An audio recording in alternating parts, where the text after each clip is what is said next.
আপনি কি কখনো এমন ভেবেছেন, কেন আমার জীবনে এত সমস্যা? যখন চারিপাশে সবাইকে হাসতে দেখেন আর নিজের জীবনটাকে যুদ্ধের মতো মনে হয়, তখন কি আপনার একবারও মনে হয় ঈশ্বর বা ভাগ্য শুধু আমাকেই পরীক্ষা নিচ্ছে? যদি আমি বলি, কষ্ট সবসময় অভিশাপ নয়, অনেক সময় কষ্ট একজন মানুষকে এমন শক্তি দেখায় যা আরাম কখনো শেখাতে পারে না। তবে একটা বিষয় মনে রাখবেন, কষ্ট নিজে কাউকে ভাগ্যবান বানায় না, বরং কষ্ট থেকে কি শেখা যায় সেটাই ভবিষ্যতের পার্থক্য করে দেয়। আজকের ভিডিওতে সেই সত্য কথাটাই জানতে পারবেন। নাম্বার 1, কষ্ট আপনাকে নিজের আসল শক্তির সঙ্গে পরিচয় করিয়ে দেয়। লোহা আগুনে না পুড়লে যেমন শক্ত হয় না, তেমনি মানুষও কঠিন সময়ের মধ্য দিয়ে না গেলে নিজের শক্তিকে চিনতে পারে না। অনেক মানুষ জীবনে সবথেকে বড় শিক্ষা পেয়েছে যখন তাদের পাশে কেউ ছিল না, যখন সব দরজা বন্ধ হয়ে গিয়েছিল, তখনই তারা নতুন দরজা বানাতে শিখেছে। নাম্বার 2, কষ্ট মানুষকে ছোট ছোট জিনিসের মূল্য শেখায়। যে মানুষ কখনো ক্ষুধা পায়নি, সে এক প্লেট খাবারের মূল্য কখনোই বুঝবে না।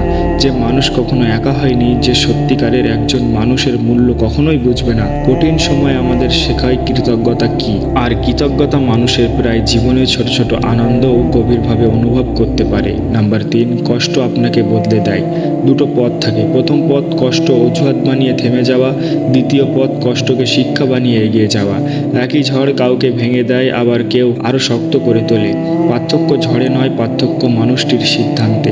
নাম্বার 4, কঠিন সময়ে আসল মানুষকে চেনা যায়। যখন আপনার কাছে সব কিছু থাকে তখন অনেকেই পাশে থাকে, কিন্তু যখন কিছু থাকে না, তখন যারা থেকে যায় তারাই আপনার সত্যিকারের আপনজন। কষ্ট অনেক সময় মানুষ হারায় না, আবার সঠিক মানুষকেও চিনতে দেয়। নাম্বার 5, কষ্টের পরে সাফল্যের স্বাদ আলাদা।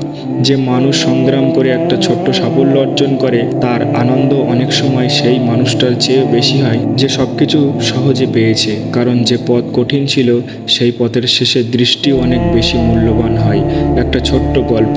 একজন ভাস্কর একটা বড় পাথর কেটে মূর্তি বানাচ্ছিলেন। একজন পথচারী জিজ্ঞাসা করলো, এত আঘাত করছেন কেন? ভাস্কর হাসলেন, বললেন, আমি এই পাথরকে নষ্ট করছি না, আমি এর ভেতরে লুকিয়ে থাকা সৌন্দর্যকে বের করে আনছি। জীবনে কষ্টেও অনেকে এমন, প্রতিটা আঘাতের পর সুখ আসে, কিন্তু কখনো কখনো সেই আঘাত আমাদের আরও পরিণত, ধৈর্যশীল এবং শক্ত মানুষ হতে সাহায্য করে। যদি আজ আপনার জীবন কঠিন হয়, তাহলে একটা কথা মনে রাখুন, আপনার কষ্টের মানে এই নয় যে আপনার ভবিষ্যৎ অন্ধকার। আজকের সংগ্রাম আগামী দিনের শক্তি হতে পারে, আজকের চোখের জল আগামী দিনের প্রজ্ঞা হয়ে উঠতে পারে। কিন্তু শুধু কষ্ট পেলেই হবে না, সেই কষ্ট থেকে শিক্ষা নিতে হবে, কারণ কষ্ট মানুষকে ভাগ্যবান বানায় নাই, কষ্ট থেকে শেখা ক্ষমতা মানুষকে অসাধারণ বানায়। তাই হাল ছাড়বেন না, হয়তো আজকের এই কঠিন সময় আপনাকে এমন একজন মানুষ বানাচ্ছে যাকে ভবিষ্যতের আপনি একজন গর্বের সঙ্গে দেখবেন। ভিডিওটা ভালো লাগলে লাইক করুন, বন্ধুদের সঙ্গে শেয়ার করুন এবং এরকম আরও মোটিভেশনাল ভিডিও পেতে চ্যানেলটা সাবস্ক্রাইব করে রাখুন। ধন্যবাদ।